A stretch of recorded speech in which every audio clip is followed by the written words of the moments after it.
you believe there's a perfect time for anything? I really looked in the mirror and said, let's do this.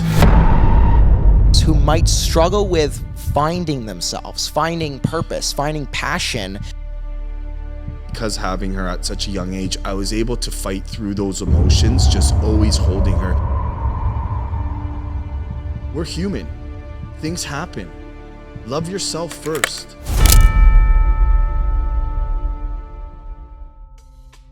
Ladies and gentlemen, I just want to take a quick break from our show to say a massive thank you and a big shout out to one of our amazing sponsors, Dave DiStefano. Dave is a mortgage broker with over 13 years in the business, and Dave has a great rapport with a network of lenders, including big banks, credit unions, trust companies, financial institutions, and private funds. He will work on your behalf to help you find the best mortgage with the most agreeable terms and the lowest interest rate.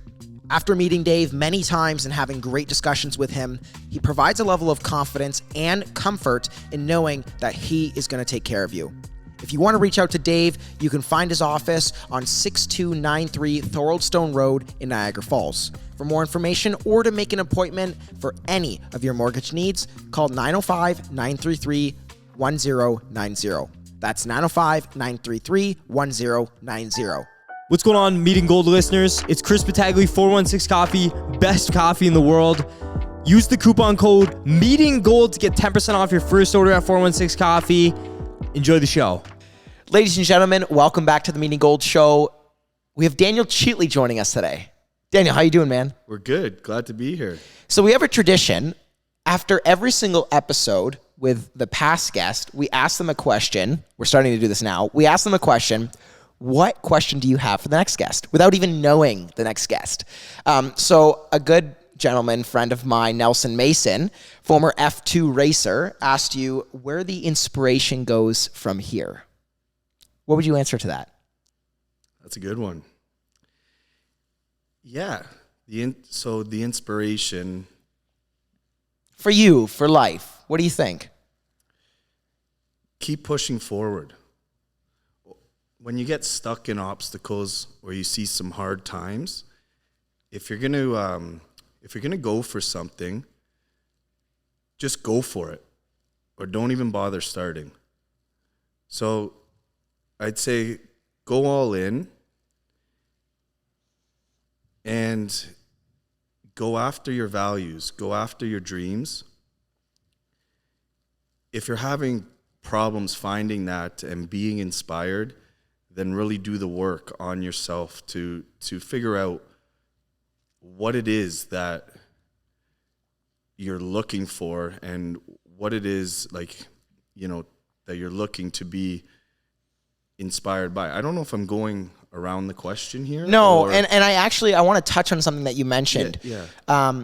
Being inspired by something or searching yourself.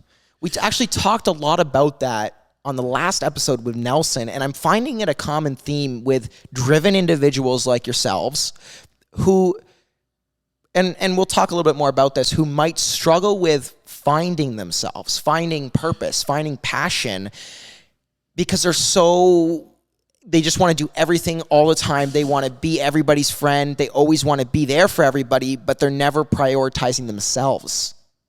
Did you ever feel that way? Yes, most definitely. And I'm glad you brought that up. So I've actually just recently in April done a lot of self-development where I went down to Costa Rica and, you know, I was finding myself a little bit lost on my wheel of life. And a wheel of life, you know, can look like so many different things, from self-love, purpose, your environment, financial security, relationship, and the list goes on. And I think there was about 11 key factors that we were supposed to just kind of say, where's your satisfaction at from a scale of 1 to 10, 10 being high, 1 being low. And now what does the wheel look like and what are you missing? And if it's self-worth and purpose, say it was down at a 3, but then your environment's up at a 10, your physical is at a 4, you're out of balance. And I feel to live a truly inspired life where you wake up and you're full of energy and love and you're living your best life, that you have to have a balanced wheel. And so I took that time down in Costa Rica to really figure what's missing in my life and to build my, to get my inspiration back. And it was a huge eye-opener and one of the best experiences of my life. And I'll shout out, it's the Alive experience. So it's an amazing experience. Do you feel that there was something always missing in you, or do you feel that there was a road that you chose to go down that you maybe shouldn't have in your past life journey that made you feel like you were missing something? Yeah, so I believe that for myself, I was always missing a little something. Like, I've always been a competitor. I've been a competitive athlete. I'm always the 110% in guy, but there was always something missing. I always noticed patterns in my relationships, not being able to hold a healthy, long-lasting relationship. And I'm noticing, different habits that would come up. And, those habits are a result of not being completely happy with every aspect of my life. And instead of pointing the finger and blaming others, I really looked in the mirror and said, let's do this and let's get after it ourselves and let's make yourself feel better. And whatever that takes, I went for it. And, there's a great book I read, and it's called Atomic Habits by James Clear. And he notes that in the book, he has the fundamental values and basically programmed to follow just to be 1% better each day. And after reading that book and, going down my self-development journey, it really made a huge difference. Instead of going out there and, feeling sad because you're in a breakup, I'm not making enough money, feeling less than, and some people will result to different self-sabotaging measures. Sometimes it's alcohol, sometimes it's marijuana, sometimes it's substance, and people hide, and they really hide in that. And, from myself, I've said, I think I'm doing too much of not really connecting to my inner self and my soul, and I got to do some work here. And once I got through that, everything just hit another level. It's funny that you brought that up, because I'm big on motivational speeches. And one scene in Rocky, he says, you're looking for a finger to point at others. Instead, you should be looking at the big shadow in front of you. And I find it really interesting because you can never escape your shadow, right?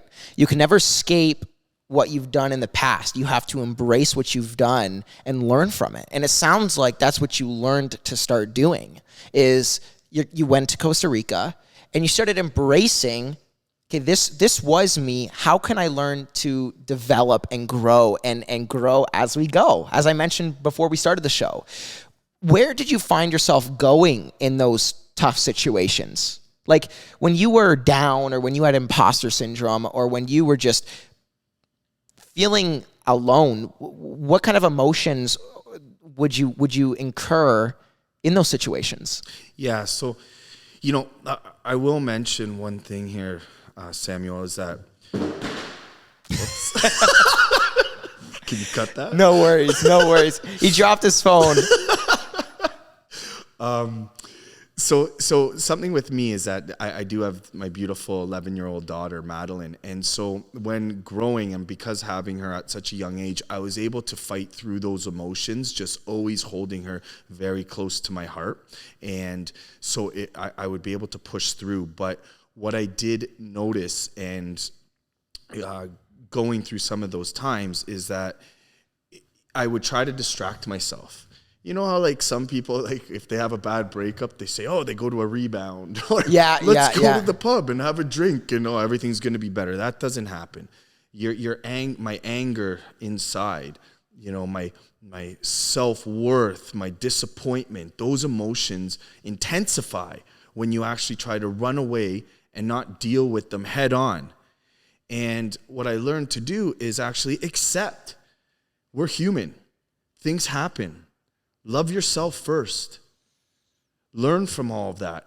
And when you can come complete with that, and you can come complete with those emotions, you then can overcome like what's happened, instead of being angry at it and saying, I'm going to give myself a reason to go, self-sabotage, or I'm going to give myself a reason to distract and not face those emotions. And it takes work, and you have to do the work. And that's what is very challenging for a lot of humans. Mm-hmm. They will not do the work. So Daniel, I always say most people are a product of their parents in some way, shape, or form, and they've learned positives and negatives about themselves through their parents as they've gotten older and as you began to understand them more. Can you take me back to your relationship with your parents and their relationship together when you were growing up? Yeah, sure. I was very fortunate that I was taught from my father, and he is a well-known entrepreneur in Toronto. And my mother is a nurse, and people call her, all my friends growing up call her mom. So she is that angel, I would say. 46 years at St. Mike's Hospital, winning a compassion award, saving people's lives every day.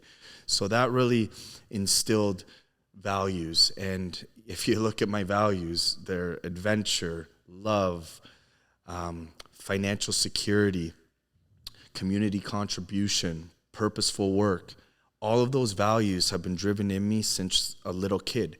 And the adventure, is right from my father. And that's why he's made me, has given me the stepping stones to be the best entrepreneur that I am today. And the adventure with him started at a young kid on the water, traveling.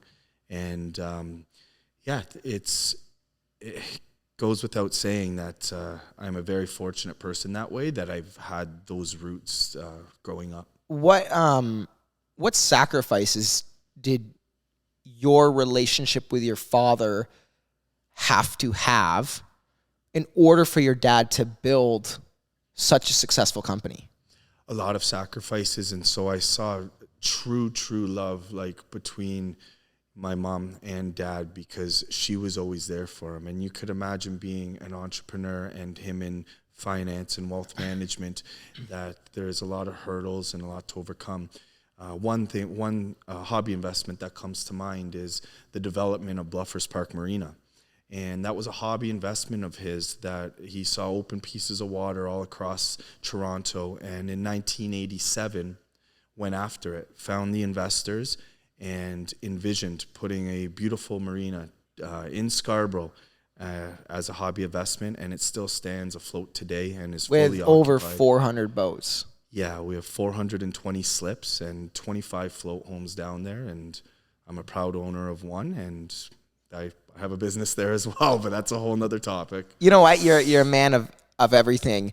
When you were growing up, you mentioned to me off camera that your dad, you didn't really see him much at a younger age, and rightfully so. He was building a company. He was chasing dreams to help fulfill your dreams of what you're living now.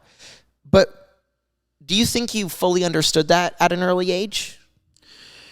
So that's a very good question, because obviously at such a young age, so I would have been 2 to 4, 2 to 5, right? And I wouldn't have understood it.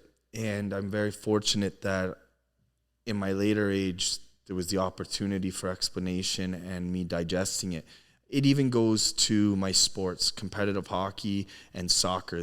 I had the soccer mom who would, when I was from 10 to 14, 15, 16, she would drive me all over the United States, everywhere you could imagine. I'm playing soccer, and my dad wasn't at those games. And so there's definitely a lot of sacrifice, but when you look at the generations, and me being 37 and what my father has has done. And in his generation, I think they're the hardest workers out there.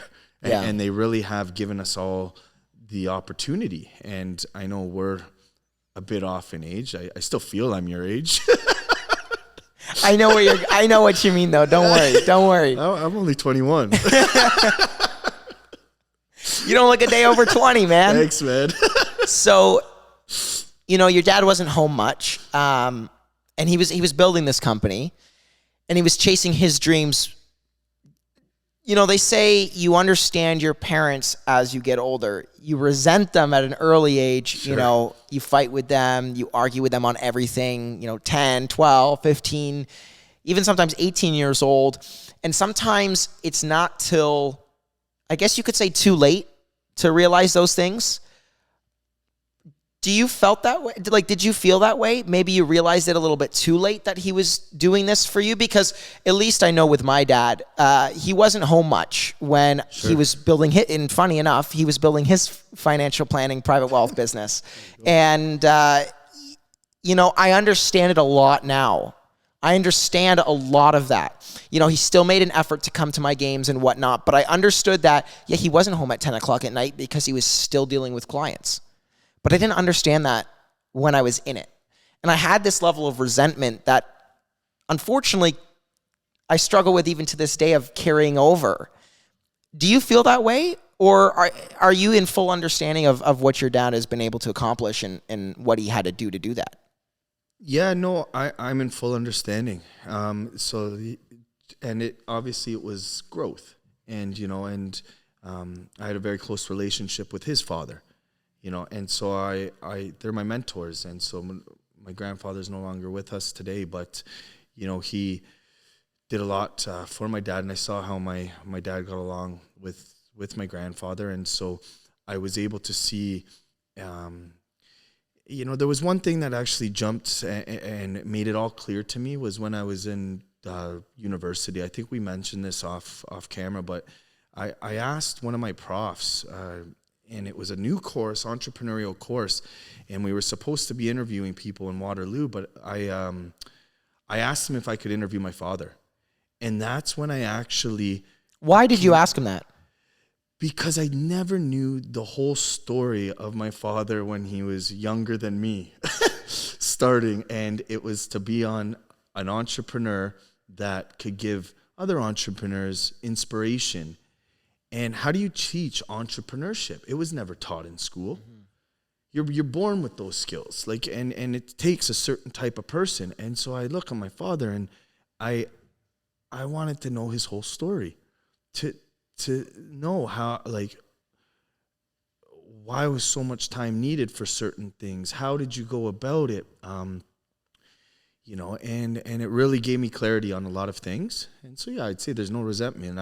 I now embrace it and know how lucky I am. Yeah. Well, that's amazing. I think you have a lot of gratitude for where you're at.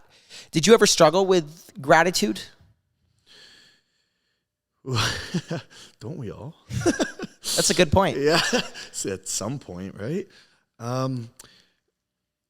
For sure I did. In what ways?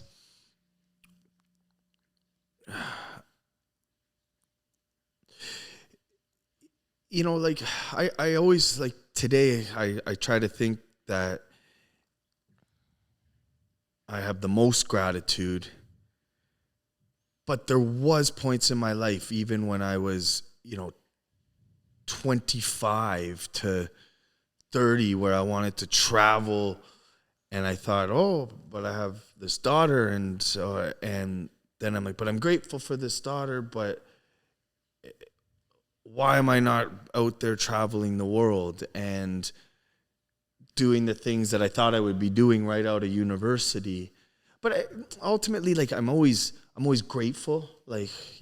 I'm blessed. My daughter was born in my mom's hospital, and my mom pushed the emergency C-section really for my beautiful 11-year-old. And who knows if my mom told us, if we went to another hospital, apparently kids are born with cerebral palsy if they're pushing too long on the birth. And so, I always have gratitude somewhere.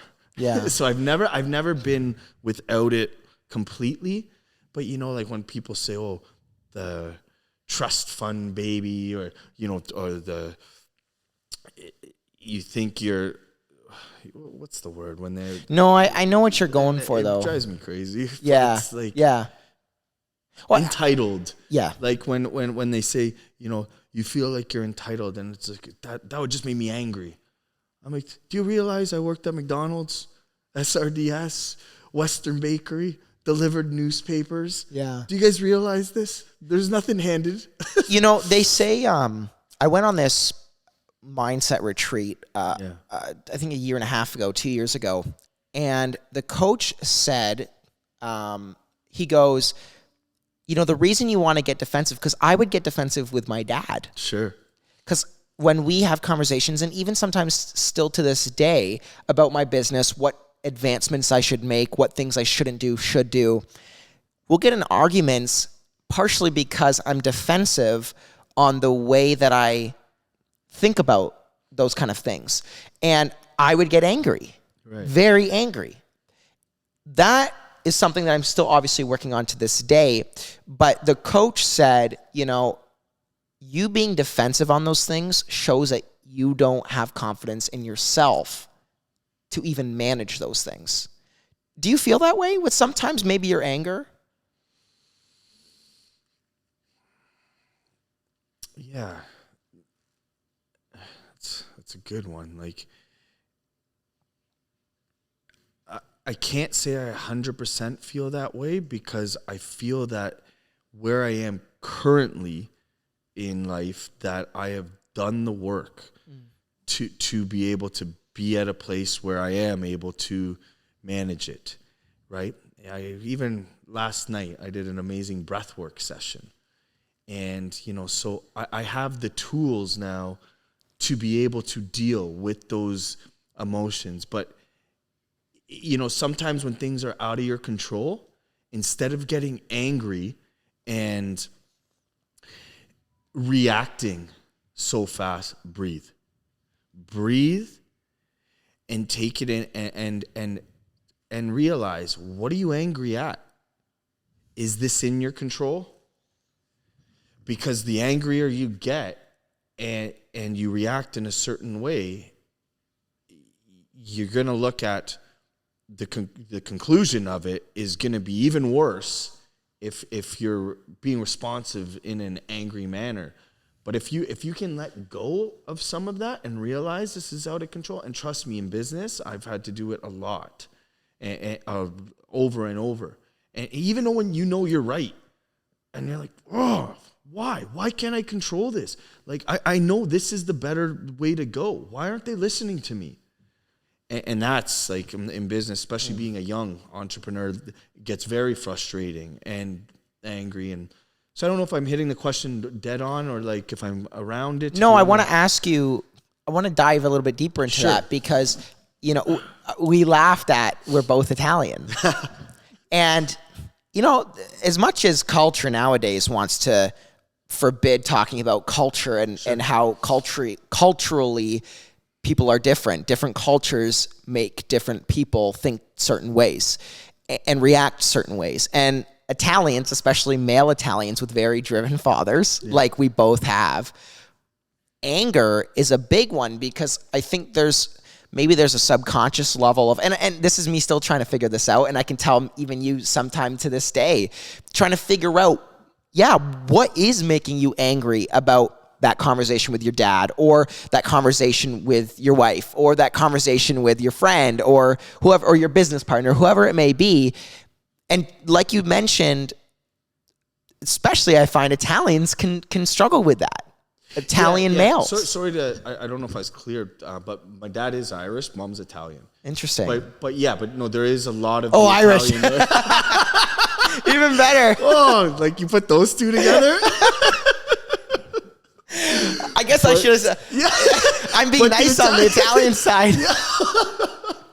Oh, that's good. I'm just messing with you. When they hear that mix, they're like, okay. Don't get them angry. But so that's why you got to learn to deal with it. Yeah, and that's why I want to dive into, because I think it's very humble of you to admit vulnerability on that side. Sure. And if you wouldn't mind touching on what were some things, obviously you did the retreat and, you know, the breath work. Is there anything else that you would encourage somebody who's struggling with anger or with just being reactionary and emotional? Because I think, you know, you could get super angry. I think it's the same as getting like just crying at absolutely everything. I think both are positives and negatives in certain ways.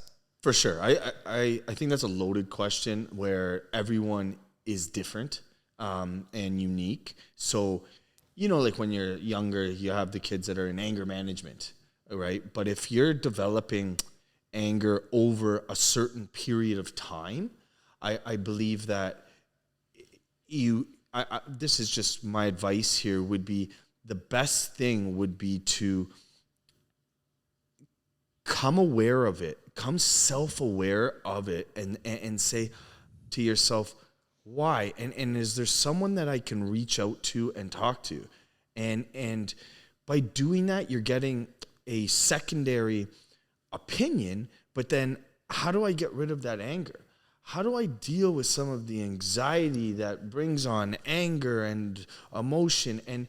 And so, yeah, I would say, like, you know, other than you get a punching bag and go for long runs, you know, you play your favorite song, play your favorite sport, do what makes you smile and happy.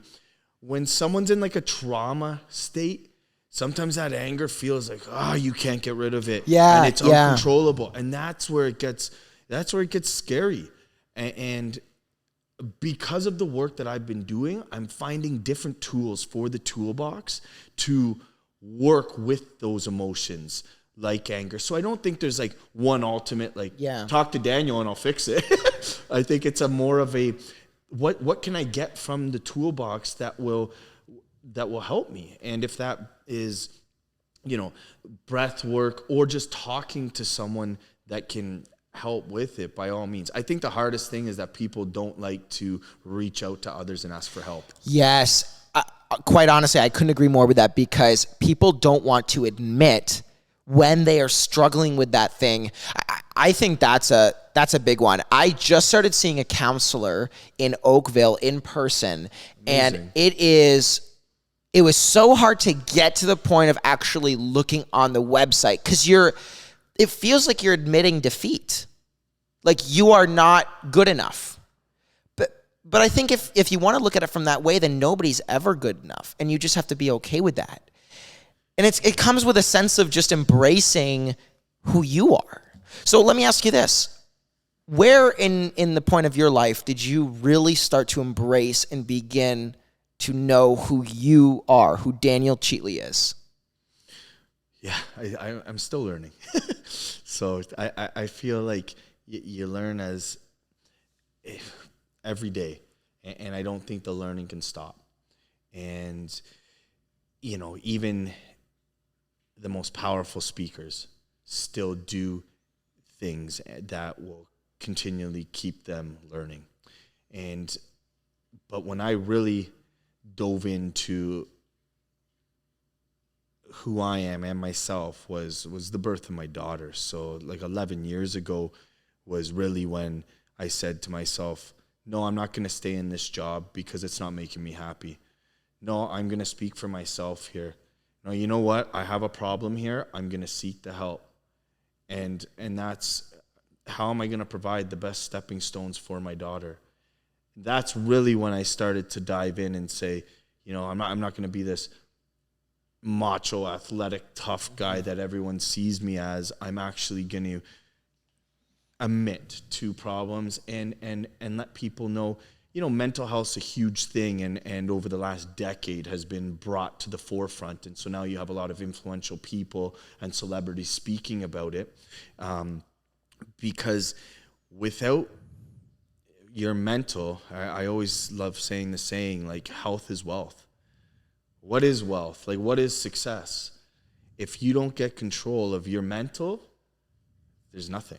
Yeah. And so yeah, just going back to your question, it would be the birth of my daughter that really pushed me to say, like, I'm living here for someone else's life to grow, and so I want to give them the right stepping stones and all the opportunity. And in order to do that, and even in order to have a healthy relationship, because I'm not like with Madeline's mom, very amicable with her, but I need to be loving myself and knowing myself and my inner self and being confident, being able to provide value. And when you can do that, then you're helping everybody around you, but you're also growing. The growth never stops. The growth it doesn't stop. For you, you're an entrepreneur at heart. We haven't really touched on that yet, but I want to discuss that because it's a big aspect of your life. And understanding yourself is a big aspect in the entrepreneurial life. Because if you can't admit fault, if you can't admit where there's weakness, you won't be able to do it in your business. And you're not going to have a good business if you can't. It's as simple as that. Yeah. Right? So talk to me about business. Talk to me about what you're doing. I know that you run DC Yachts. Yeah. Which is a wonderful, beautiful yacht rental company. You have some incredible boats, good service. Thank you. As people can know. But talk to me about that. So you started that. Take me through the quick journey around that. Yeah, so the quick journey, well, it was a life journey because I love being on the water with my dad. Talk to me about the beginning, just the beginning. Yeah. So I basically saw an opportunity in COVID where I've grown up on boats, and there was something missing in the marketplace because there wasn't many yacht rentals, 60-foot yachts in Toronto like they do have down south in Miami and all like the hotter places of the world. And so I kind of looked at the market, did some research, and I said, whoa, there could be an opportunity here. I've grown up on the water, strong swimmer. I've learned from my father, who is a captain. I'm now getting my captain license. And I looked and I said, with being in real estate and connecting with people, what better way than to be on the water and giving someone an experience and then also be networking at the same time.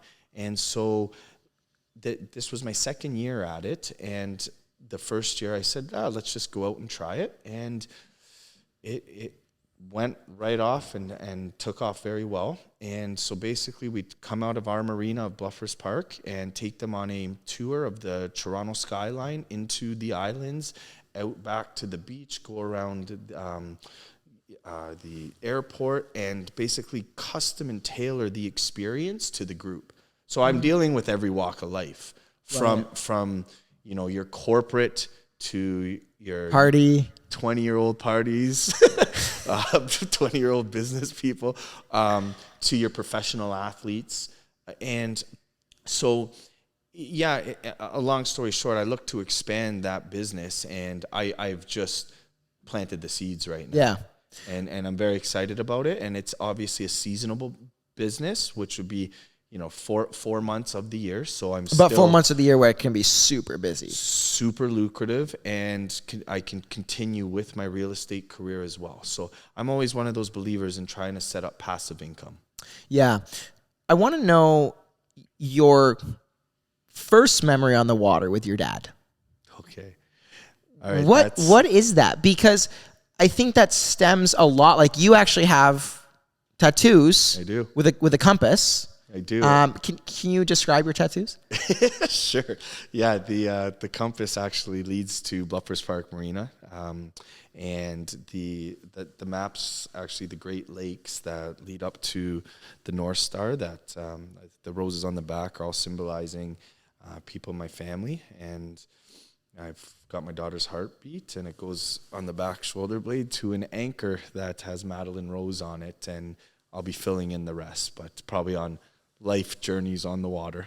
I love that. Yeah. That's thanks for noticing. Man, you know what? I'm not I wasn't expecting that. I'm not a big tattoo guy personally, but I can respect the stories that go behind them. I love them. I think they're amazing. Thanks, and I think it's important to tell your story. And if that's a way that allows you to express that, I think it's beautiful.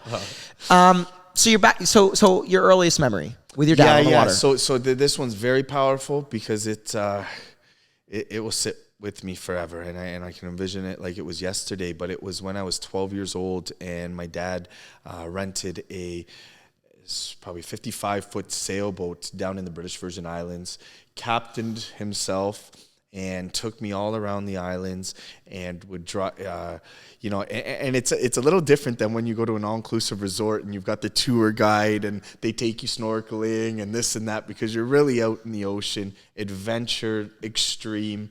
And he has me jump off the front to check to make sure the anchor's down, because we stay like in the water. Obviously, we got to get some sleep in us. And I go and I dive down and I see a massive sand shark. So I come as fast as I can back to the boat, and I'm like, there's a shark, like freaking out. My dad's, son, relax. It's okay. It's a sand shark. I'm a little boy. Yeah, what do you know? All freaked out. You go check the anchor. Next day, watch this. The next day, we get up, have our early breakfast. I think we were about St. Thomas Island at that point, and he takes me snorkeling around the coral reefs.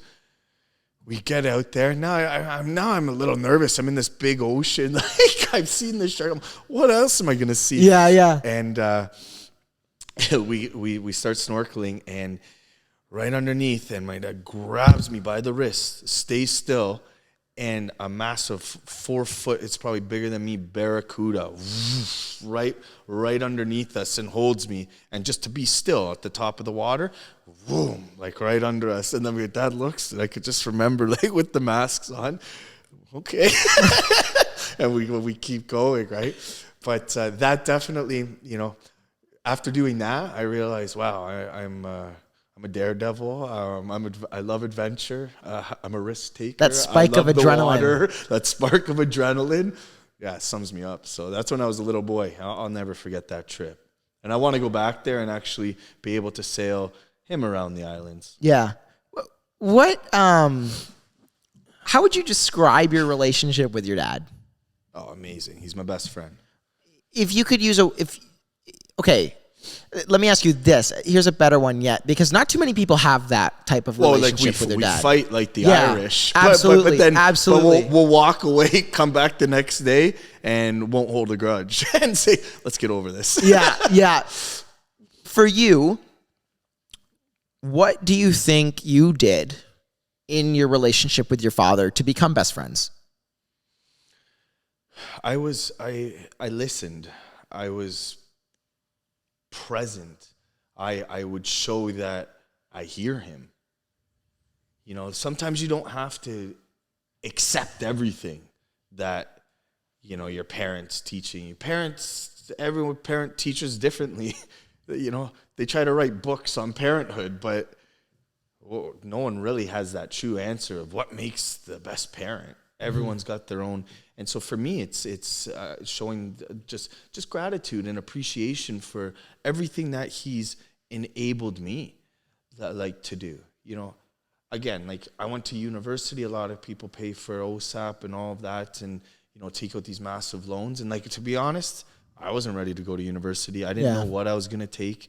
And I took the new course at Laurier, communications and business. And my dad just kind of, he gave those stepping stones to say, no, go, son, experience things. Keep educating your brain. Meet people.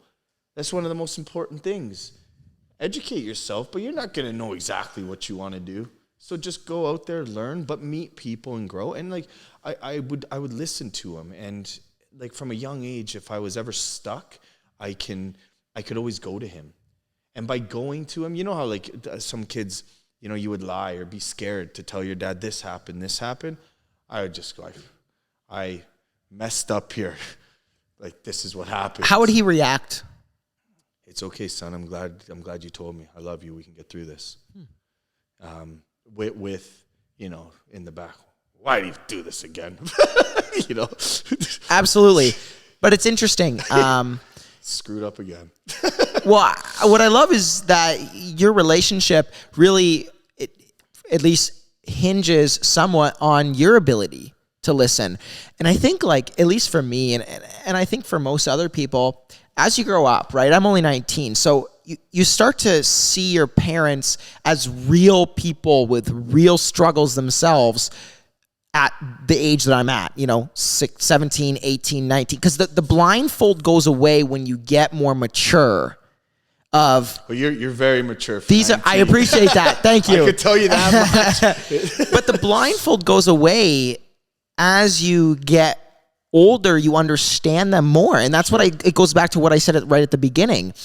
Why I'm so intrigued about talking about you and your dad and just that relationship is because I think that's such a grounding root in a man's ability to hear, understand, and be a husband, be a dad, be a friend, is their relationship with their father. I think that's massive. Yeah. How would you say that your relationships with your friends are? What would you say, like? A lot of my friends, so I've been a groomsman 6 times. So that must be fun, eh? Yeah. Been a best man a few times, so that could show. But what I can say, and what is very challenging, is I have so many friends, and I have different friend circles. And when you grow, I believe a lot of my friends will be, Cheatley's the one, he wears his heart on his sleeve. You can count on him. Call him at any time. He's passionate. He'll listen to you. He'll give his advice. What's been a challenge for me with friends is that when you start to grow, you want to surround yourself with people that are going to help push you forward. And sometimes, as much as you love certain people and you want to help them, you really got to put yourself first and say, I've got to pass on this. I can't show up to this, knowing that experience isn't going to help with what you're doing and where your energy should be put. And you'll find as you get older, it's tough, because if you're a liked person, a lot of people, and then they say, oh, why isn't he coming to this? Why haven't I talked to him so much? And it's because you're self-developing, but you're always there. You're not saying I'm not your friend. It's just I have to pass on this. It's not for me, Come out to this place, Like, no, if I put myself in that environment, I'm not going to feel fresh the next morning at 6 a.m. to get up and go for my run and, be totally present. And yeah, so like ultimately, and if my friends are watching, they tend to like me and know that I have a huge heart and good energy to put off. And you got to really put the boundaries up to protect that good energy for yourself. When your boundaries aren't up and you're not setting them for yourself, sometimes your energy's killed and your mind's off, and so then you're not producing at your highest level, and your vibe will attract your tribe. Oh, we're gonna have to quote you on that one. So, what age did you realize that you? Because I had to make a decision like that. It's tough. And you got to have conscious. Coming out of high school, was never a big partier, but really had a lot of close friends, a core group of friends, and feeling pressured or forced to make decisions based on your own conscience. Yeah, it wasn't an easy decision, and sometimes you question yourself: was it the right decision to distance myself? Did you ever feel that way? Did you ever question your decisions on distancing 100%. Yourselves? 100%. And again, you're looking at your age, right? So like when I was at Laurier University, you can imagine I've left my Toronto friends, right? I've left some of my friends that I knew from high school, from grade school, and now I'm opening up a whole another avenue. And that's why my father pushed to go away. You meet people, right? And then that becomes a whole different circle. But it's very challenging because you're like, yeah, but you've known me for so long and I'm your buddy. Why are you not accepting to come to this? And sometimes, like, if they really love you and they know you, they'll accept your decision, knowing that it's nothing to do with them. and knowing that you're growing and doing that for a reason. And if it is because you're not into this scene, or, you know, if it was a party or the habits that they're doing, I'm sure they're going to be self-aware to that, so they would respect your decision. And if they don't respect your decision, then are they really your friend? You couldn't have answered that more perfect. Was that good? Yeah. It's really insightful, especially at an age when you're in such big transition. Right. I think after you're, 24, 25, that's for a lot of people, because they're just coming out of university, college, whatever, 4 years, right? Even 23, 24, 25, you're making those tough decisions. Or you're forcing yourself to stay in spots in which you don't belong. Mm-hmm. Did you ever feel like you did that, and then later on you realized? 100%. Yeah, I wouldn't want to say no. It took me a while. Again, even like having Madeline, and I'm like, now I'm this young father, and I'm like, okay, so where are my friends? Well, now I have to find a house on my own. And I'm 25 years old, like 26 when she's born, and I didn't want to go to my dad and ask for money, and you know how real estate is, and that was like the venture into me becoming a realtor, because I wasn't at the time. And so I had to think outside the box. I had to go far east to what they would know as the ghetto, way east of Scarborough, and get a rundown house to be able to afford to put a roof over it. And where were my friends? How many people came and saw me, right? And so then, you know what they say? It's an interesting one that I've heard, is that if you go to jail, see how many people show up. That will show you if they're a true friend. That's so true. That's so true. But it definitely took me some time. Yeah. Wow. So the sacrifice of, having a daughter. Yeah. Or a child at that age, 26. So my friends are only just, having kids now and getting married in their mid-30s. Yeah. So yeah, I had the child with no marriage and no house. What would you say was your biggest fear factor in having a child that early? There was a lot, but my biggest fear was missing out on things that I'm supposed to be doing at 25. Right? I wanted to travel the world. I obviously, finances is a fear, but I'm a driven person. I was like, Madeline, like, my daughter's here. I'm going to do whatever it takes to get a house over our head, and I'm not going to have to ask for the bank of mom and dad. I'm going to show that I can do this, and make some sacrifice to do this, and that's what I did. But yeah, it was just like, the fear of missing out at the age of 25 and exploring the world that I envisioned coming out of university, right? Yeah. And it was a total turn. For sure. My friends that are my Toronto friends from high school. What? Cheatley's having a kid? Like, no one would have expected me out of the group to be the first one. Like, surprise. So when now I have, again, like, my daughter's 11, and I get to enjoy the beauties of life, and she'll be traveling everywhere with me. So is that it sounds like you would never take that back. No. Do you believe there's a perfect time for anything? No. I think if you try to time things, I really do believe the universe sends you things for a reason, and there's always something being taught. There's always a lesson. There's a reason I'm sitting in front of you today. Like, yeah.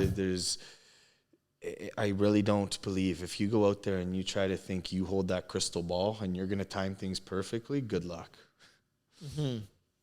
Do you ever feel like certain people try to make the perfect time? Of course. And people try to time the markets nothing all the time. Talk about business, right? Exactly. Oh, not the time to buy real estate now. Not the time to sell now. They were saying don't sell when it was at its peak, and now they're saying don't buy now when it's even lower. So, exactly. And I've experienced all that. And you can compare it to really anything in life. Yeah. Relationships, when to let go, you know, when to go full swing, when to have a kid, Yeah. you know, Yeah. and like you said, there is no perfect time, Yeah. you know. Daniel, as we wrap up today, I want to ask you a couple last questions. One being, if you could go back and talk to yourself about your relationship with your dad and what you understand about him now, what would you say to him? Younger you. Yeah. So if I can go back as my younger self and talk to my dad, what would I say? What would you say to yourself? What would I say to myself? That I'm one of the luckiest kids growing up, and to do everything possible to live a great life with him. I don't know. Is that answering it? Yeah. I don't know. There's no right or wrong answer. That question kind of just like threw me off. So like, it's my younger self. Like, yeah.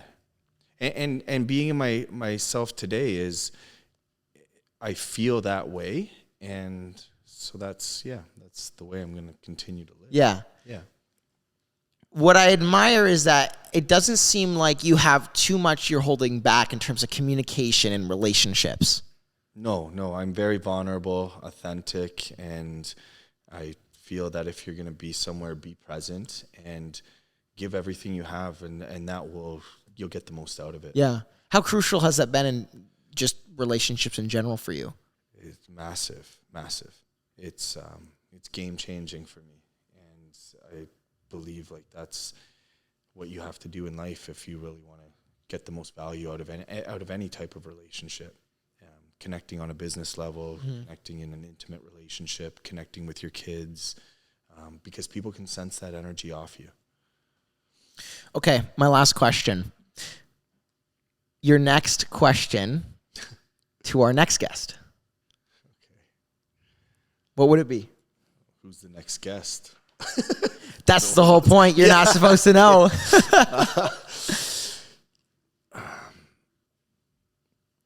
You can think on it. Thanks. Let's go with, have you ever discovered? No, let's switch that. Sorry. Let's keep it really simple and say, do you know your purpose? What do you think go ahead. If so, what is it? Do you think that stems from you searching for yours? Yeah, but I've been doing that work, like I've said to you, and so I'm there, and I believe that you continuously work towards it. But people are always searching. What's their why? What's their purpose? I told you my values, right? With community contribution, purposeful work, love, adventure. Like, so I'd be curious if you ask someone what's their purpose, they say, what do you mean? It's a good question, because I don't think some people don't think about that. No, they don't. No, they don't. They're living every day to survive, right? Just we got to make money and live, but what do you? Daniel, where can people reach out to you? Oh, Daniel Cheatley, Instagram, easy as that, or Daniel Cheatley, LinkedIn. No, what if I want to rent a 60-foot yacht? DC.yachts. Just call me. You'll be out there with me shooting. I love it. Amazing. Yeah. Daniel, thank you so much for joining us today, and I appreciate the question for our next guest. I'm looking forward to asking it on Monday. Ladies and gentlemen, thank you for watching wherever you are. However you're watching, make sure to leave a comment down below what guests we should have on the Meeting Gold show.